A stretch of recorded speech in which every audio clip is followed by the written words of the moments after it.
Hi, good afternoon. Brooke again, and today it is. Okay, I need to put some more light in here. It's Tuesday, March 23rd, 2021, and it's 1:40 in the afternoon. It was freezing this morning, and I only got this like like a shawl or shawl, whatever you call it. I don't know what you call it. I just got off from my. Oh god, I'm so sleepy. I couldn't sleep last night for some reason. I was. I guess maybe I drank too much coffee. I don't know. Go figure. But very excited because today I have my first electrolysis. You know, I went for orientation and a sample on Thursday. I think it was last Thursday. So yeah, now they booked me. This session was for 90 minutes. 90-minute session, and I got dizzy. They put this spray, like a numbing spray. So you go like, I mean, I don't know. I'm concerned. You know, the thyroid here. We have the, and you know, I walked in because I had looked at their schedule because my the managed care. That's what's called managed care. The ones that manage your Medicaid. So they called me up like 2 weeks ago saying that I was approved finally for electrolysis. And it's like I couldn't even believe it. I mean, I'm so grateful that somebody let me know, because I'm not in the loop. Whatever they say, I'm not in the loop, with anything, related to whatever they want to, like, whatever name they give it today, transgender, whatever bullshit.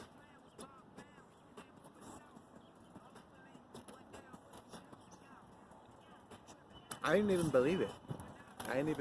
That but they was doing the face. I thought that, well, yeah, when you have bottom surgery, I guess. And then I thought it was like, well, that makes sense. Because I remember, some, I don't know, transgenders, whatever.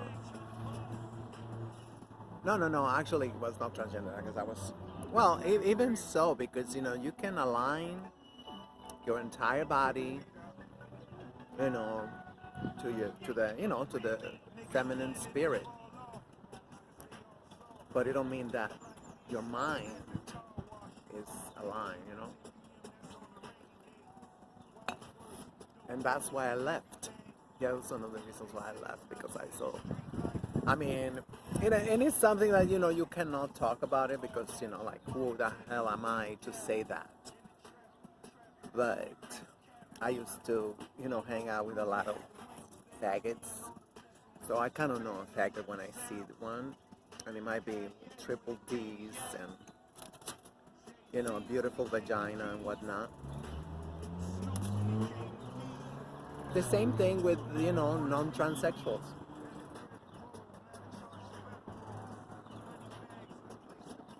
That's the same thing. I mean, I learned that for experience, starting with my own mother. They said she was pretty. I mean, they're like, I guess, that kind of style, whatever. But womanly. I mean, she can cook. She's a very good cook. I mean, that's the measurement. But and she couldn't give a fuck about her children. You know, of course, don't tell her that because she's a Leo and she, you know, implode. And you know, I kind of forgave her already. I kind of like, you know, like it is what it is. But I was walking on my way here because I got off on East Tremont. I said, let me walk, and I got my bagel at the place that I used to get it because I used to go to the park over there in Tremont and Grand Concourse because the program is right there. So now that we have tables here, I said like, let me go where there's tables, right? Mm.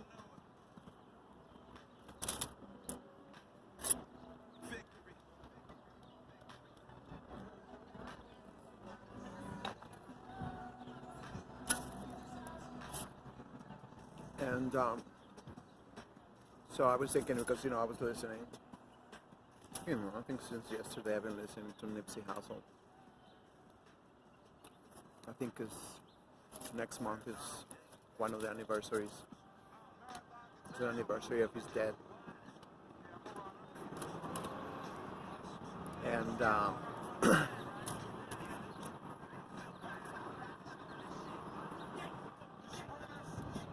always like African American women, you know, make faces every time.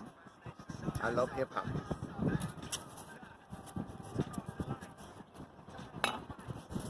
There's just something about the music and the bass. I love bass, so I'm not a freak like that, you know.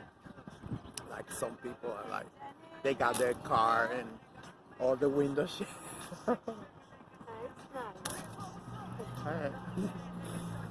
But I remember when I used to go to the clubs in the 90s, and it was such an adult vibe, atmosphere, you know.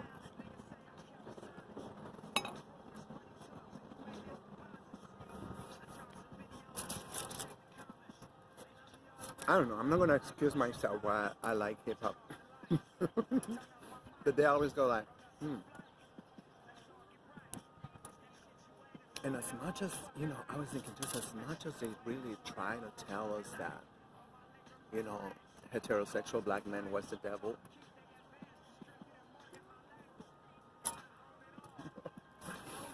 I mean, nobody buy it these days. Nobody buy it these days.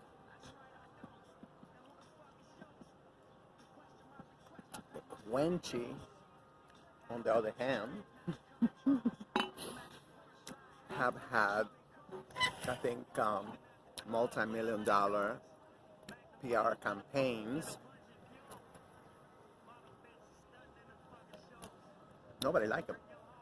Nobody like them. No, it's no racism. It's no racism. We just know a bitch when we see one. Yeah.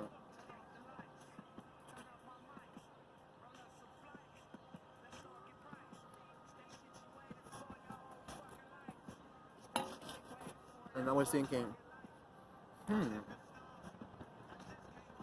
interesting. The rise of the B word in hip hop might have coincided, coincidentally, whatever, you know, with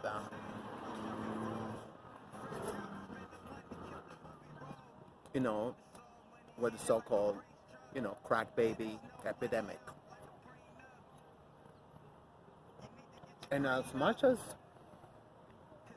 you know, they say it's unwarranted, because obviously, you know, like when we said, you know, when they said men are trash, everybody understands they're talking about African American men because they are African American. When I used to read African American Twitter, which I left almost 2 years ago,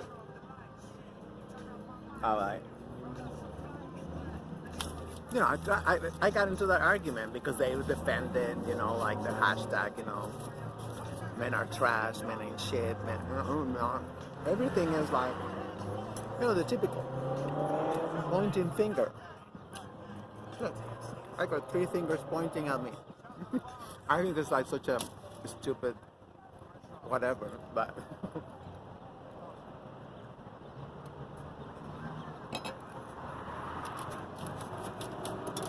it's ironic after centuries of satanization of the heterosexual African American man.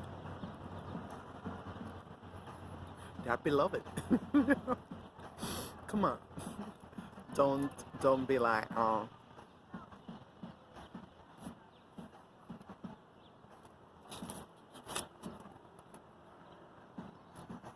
they can stand it.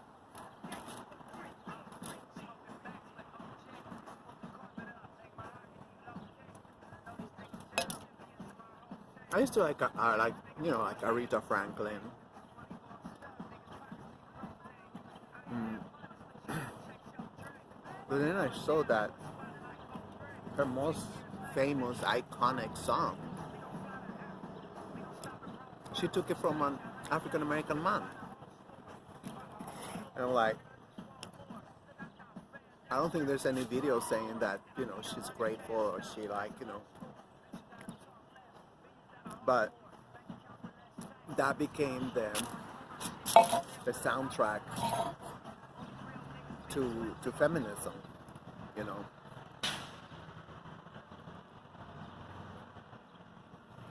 R-E-S-P-E-C-T. R-E-S-P-E-C-T is a two-way street. And, there's such thing as causality. One of my favorite men in my homeland, in Mexico, that's what he said. Because they're trying to demonize him because, he don't take disrespect. He don't. Yeah, and he always said it, I've known him for like 3 years, on YouTube. We talk on the phone sometimes. But, and that's just all what it is. If you come correct, and he always been correct. With me, he got a lot of, groupies, whatever. But the ones, the feminazis, femilocas, they're trying to sabotage our president.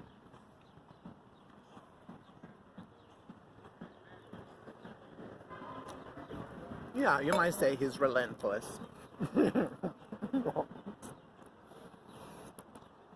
But,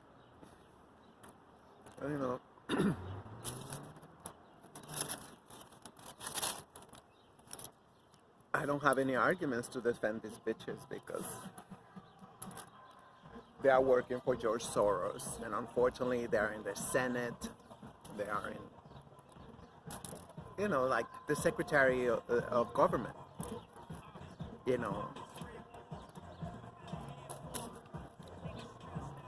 She never talked about the, our agenda, which was to prioritize the poor. We know our president for 40 years, and he always talk about it's time to prioritize the poor,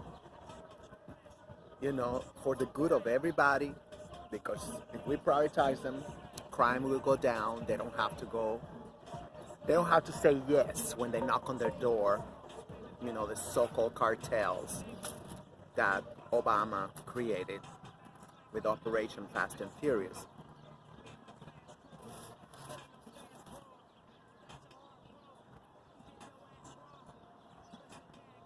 Like my friend said, he said, if you don't have savings, you will become somebody's bitch very, very fast. And sure enough,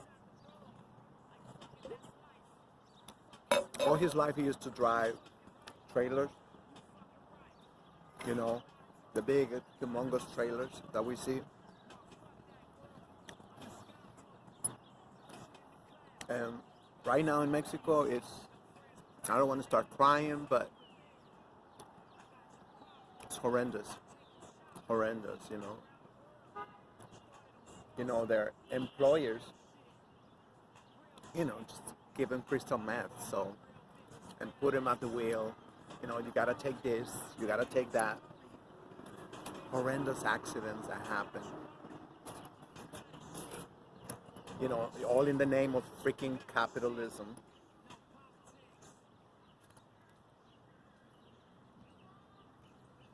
Like, people still defending capitalism, even though we have like billions and billions of corpses.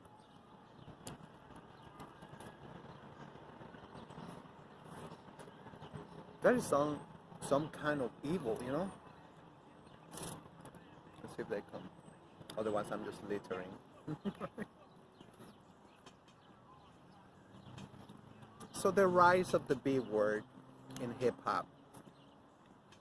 That's something that's going to be a homework for real historians, hip hop historians.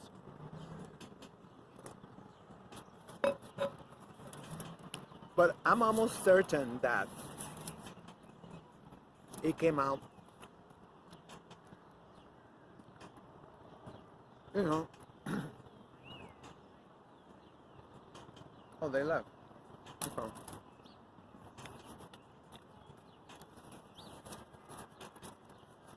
It came out because of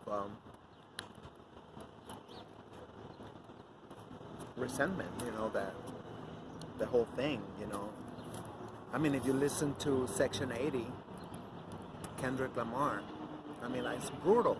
It's brutal.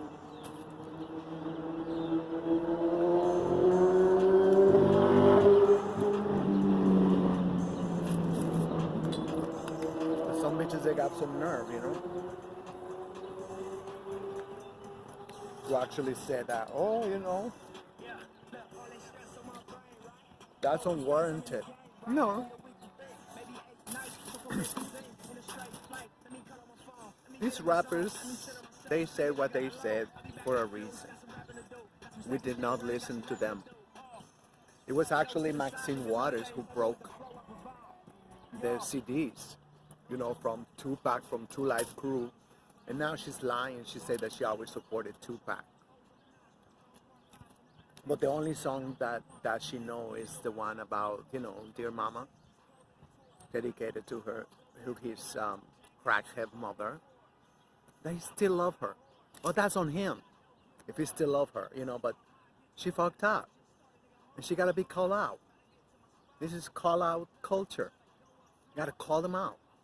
Enough is enough, The way that they say it is like, oh, we don't wanna condone rape. Well, what about the bitch who left the door open, for the guys to come in and have their way with you? She pimped you up as a baby. I'm talking about 3-month baby.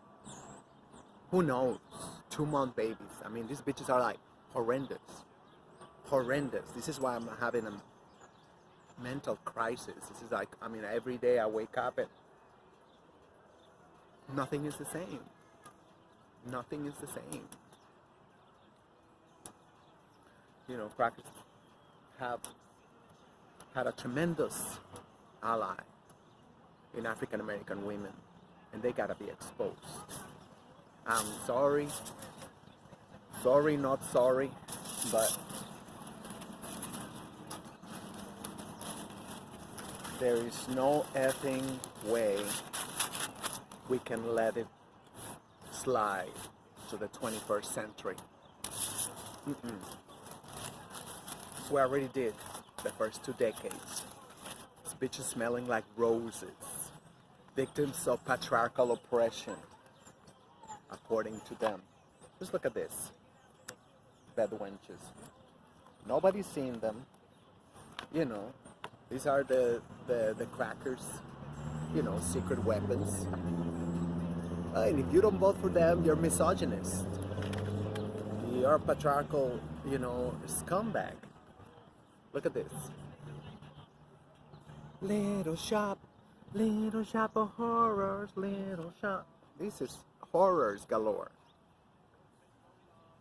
Look, this faggot's been there for like already. He's only like, not even, I think he's only 30 years old, maybe. He just turned 30.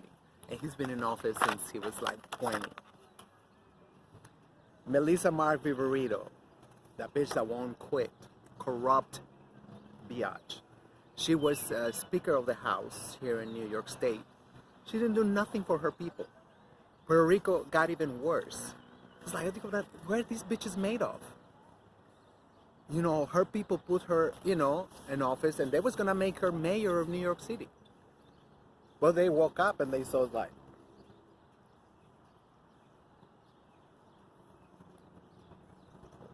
look, this is another one. When she won, she got pictures that she looked like Becky. And now she got this studio picture. You can say it's a studio picture. You see how she painted her face like yellow, trying not to. And this one, they look like Beth Wench galore, you know, with a smile, she will give away our neighborhoods like Fernando Cabrera did. We have all here Jerome Avenue building sky rises already. That was de Blasio's rezoning.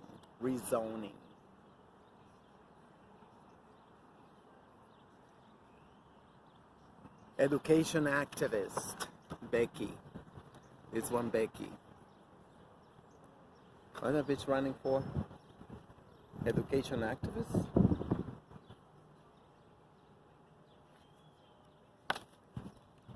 I got more. I think I'll just pick them up in the street when I go on the floor. They're on the floor. We have elections on June 22nd, and nobody know the damn candidates. There's no town hall meetings. We should already have the first town hall meeting with all these freaking idiots. And now it's even worse because they're doing it on Zoom.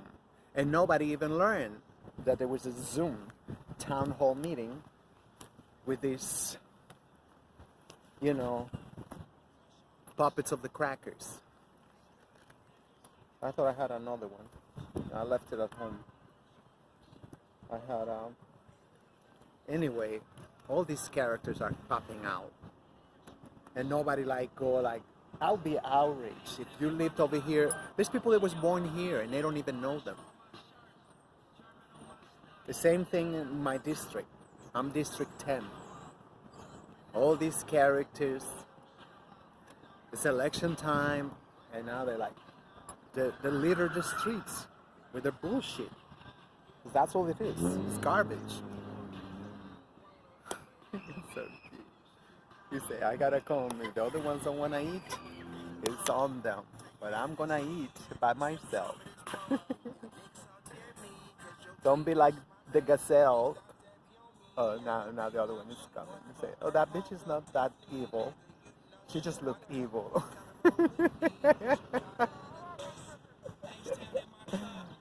Yeah.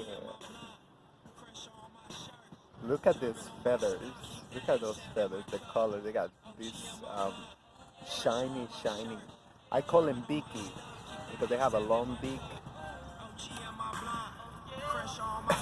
He said like, okay, I cannot even eat. I'm gonna take it over there. So cute.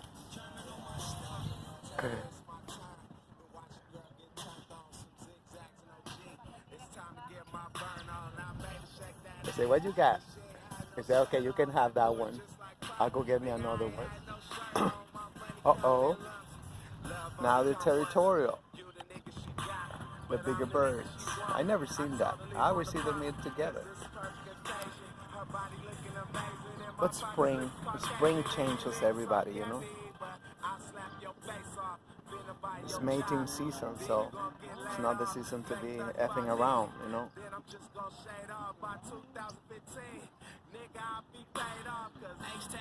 And I haven't seen any birds mating. I hope it's not something that the crackers did or something, so they won't. I say, we don't like bagel no more. You see, all that territorial shit, you know, now they left the bagel. Anyway, mind my own business, Brooke. So,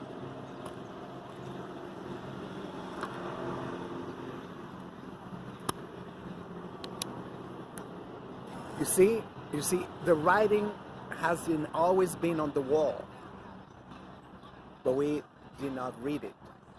We don't read it. We have hip hop, you know, saying the B word in one song like 100 times.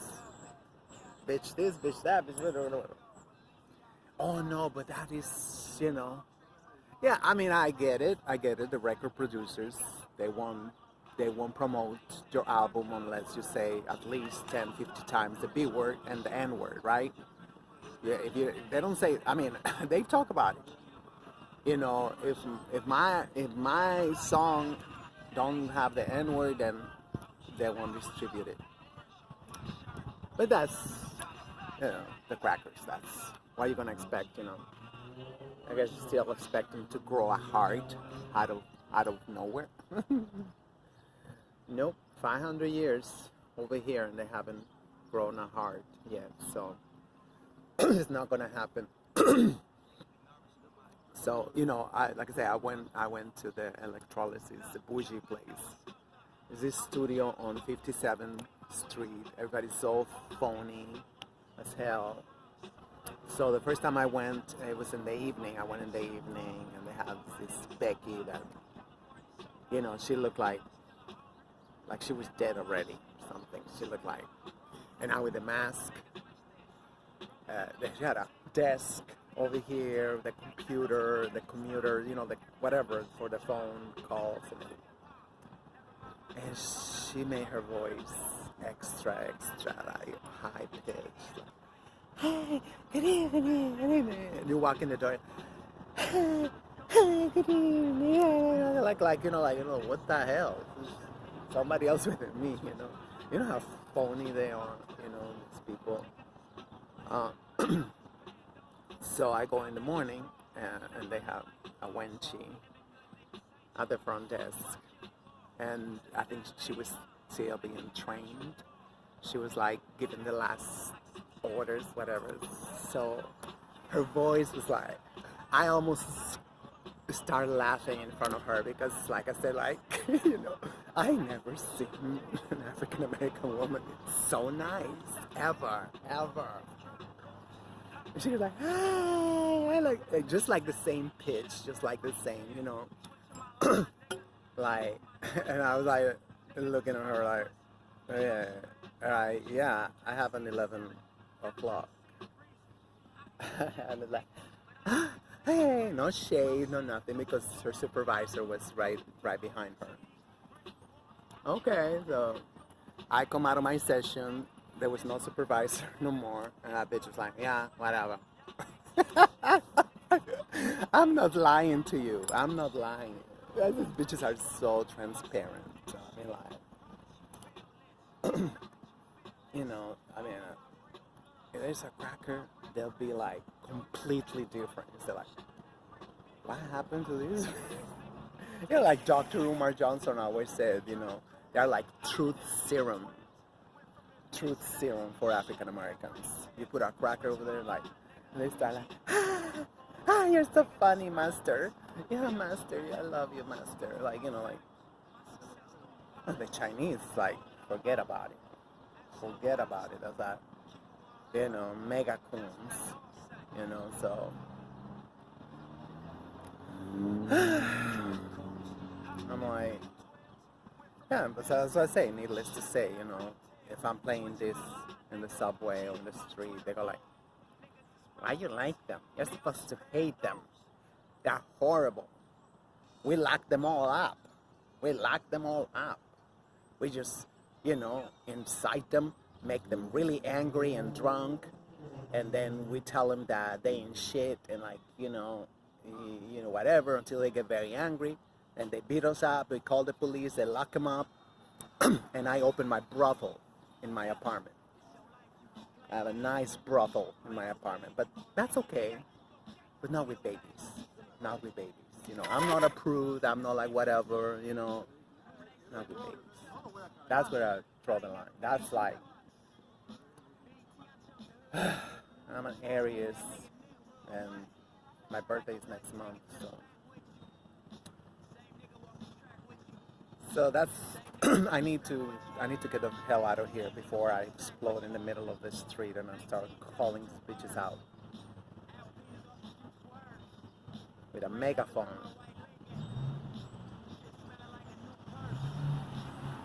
It makes sense. Everything makes sense, you know.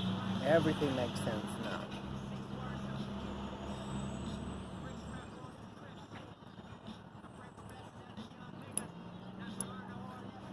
So what's gonna happen when they all wake up and they learn their mother, their aunties, their grandma, whatever, they did it on purpose.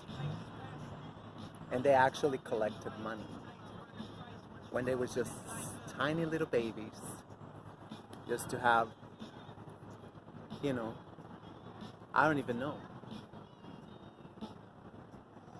They come in and out of those apartments and you don't even know for what. I gotta be an investigation. Are they coming to see her? Her raggedy ass, busted bitches? Or they're coming to see the children? No wonder they are like pushing so hard to legalize prostitution. So it's gonna be a lot easier. Oh, I'm just a whore. I'm just a whore. Bitch, how can you be a whore? You look like shit. You know, you got more cellulite than whatever. You have craters